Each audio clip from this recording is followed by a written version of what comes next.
JB music studio के गाने सुनने के लिए हमारे चैनल को सब्सक्राइब करें और बेल आइकन को दबाना ना भूलें। तख्त बदल देंगी, ताज बदल देंगी।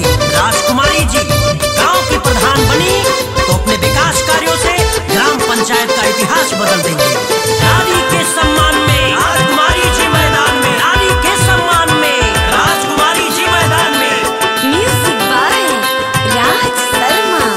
नारायणपुर सोननगर की जनता ने ठाना, राजकुमारी जी को है अब की जिताना।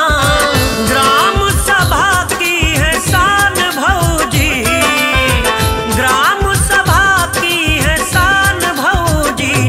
राजकुमारी जी को अब की जिताना बाबूजी, इनको गौवा का प्रधान है बनाना बाबूजी।